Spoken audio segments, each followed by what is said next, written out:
పశ్చిమ గోదావరి జిల్లా తణుకులో అఘోర బాబాపై లైంగిక వేధింపుల ఆరోపణలు కలకలం రేపాయి.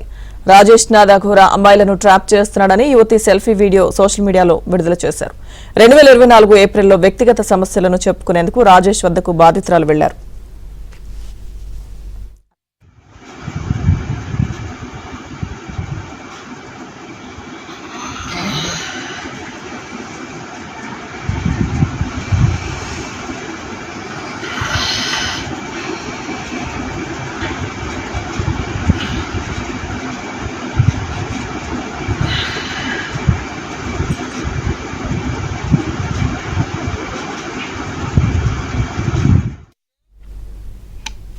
పశ్చిమ గోదావరి జిల్లా తణుకులో అఘోర బాబాపై లైంగిక వేధింపుల ఆరోపణలు కలకలం రేపాయి.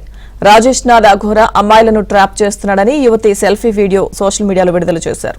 2024 ఏప్రిల్లో వ్యక్తిగత సమస్యలను చెప్పుకునేందుకు రాజేష్ వద్దకు బాధితురాలు వెళ్లారు. అనంతరం ఫోన్ చాటింగ్ లో అఘోర బాబా అసభ్యకర పదాలు వాడారని యువతి వాపోయారు. అంతేకాకుండా న్యూడ్ వీడియోలు పంపాలని వేధించారని తెలిపారు.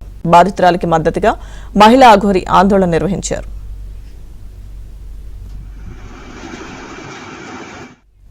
పూర్తి సమాచారం మా ప్రతినిధి రాంబాబు అందిస్తారు. రాంబాబు. లక్ష్మీ దుర్గా తణుకు పట్టణంలో ఉన్న రాజేష్ నాథ్ అనే అఘోరి బాబాపై లైంగిక వేధింపులు వచ్చాయి. ఒక యువతి ఆయనపై కొన్ని ఆరోపణలు చేసిన సెల్ఫీ వీడియో చేశారు. సెల్ఫీ వీడియో సోషల్ మీడియాలో వైరల్ గా మారింది. ప్రధానంగా రాజేష్ నాథ్ అనే అఘోరి బాబా తనను లైంగికంగా వేధించాడని చెప్తే ఆ యువతి వాపోయింది. అంతేకాకుండా అసభ్య పదాలంతో చాటింగ్ చేస్తాడు. అదేవిధంగా న్యూడ్ వీడియో కూడా పెట్టాడు అని చెప్పేసి ఆమె ఆ సెల్ఫీ వీడియోలో చెప్పడం జరిగింది. అంతేకాకుండా ఆ సెల్ఫీ వీడియోలో న్యూడ్ వీడియో ఏదైతే ఉందో ఆ విధంగా తయారు కావాలని కూడా అఘోరి బాబు తనతో చెప్పాడు, తనకు మెసేజ్ పెట్టాడని చెప్పేసి ఆ యువతి చెప్తుంది. అయితే ఆ యువతి విడుదల చేసిన సోషల్ మీడియాలో ఉన్న సెల్ఫీ వీడియోలో మొత్తం ఆ న్యూడ్ వీడియోని మొత్తం ఆమె డిలీట్ చేస్తుంది. మొత్తం మీద అయితే ఈ వ్యవహారం అయితే తీవ్ర సంచలనం సృష్టించింది. రాజేష్ నాథ్ అఘోరి బాబాపై ఈ ఆరోపణలు చేయడంతో ఆ మహిళ అఘోరి ఎవరైతే ఉన్నారో నాగసాధు ఈ బాధితురాలకు అండగా అక్కడ తణుకు వచ్చారు. అంతేకాకుండా ఈ రాజేష్ నాథ్ పై మహిళా అఘోరి నాగసాధు తీవ్ర ఆరోపణలు చేశారు. ఆయన గతంలో అనేక రకాల అకృత్యాలు పాల్పడ్డారు. అదేవిధంగా అనేక మంది యువతలు వేధించారని చెప్పేసి మహిళా అఘోరి కూడా చెప్తున్నారు, నాగసాధు చెప్తున్నారు. అంతేకాకుండా ఆయనకు సంబంధించిన వీడియోలు ఉన్నాయి. ఆయన ఎంతమంది యువతలు వేధించారో వాళ్ళందరూ నాకు వీడియోలు పెట్టారు అని చెప్పేసి మా మహిళా అఘోరి చెప్తున్నారు. అంతేకాకుండా ఆయనపై వెంటనే చర్యలు తీసుకోవాలి, రాజేష్ నాథ్ అఘోరి బాబాపై వెంటనే చర్యలు తీసుకోవాలని చెప్పేసి మహిళా అఘోరి అయితే చెప్తున్నారు. దీంతో అక్కడ కొంత దృష్టి ఏర్పడింది. ఈ నేపథ్యంలో పోలీసులు అక్కడికి వచ్చారు. పోలీసులు వచ్చి ఆ మహిళా అఘోరిని అయితే అదుపులో తీసుకున్నారు. అదుపులో తీసుకుని ఆ సమయంలో మహిళా అఘోరికి అదేవిధంగా పోలీసుల మధ్య కొంత వాగ్వాదం జరిగింది.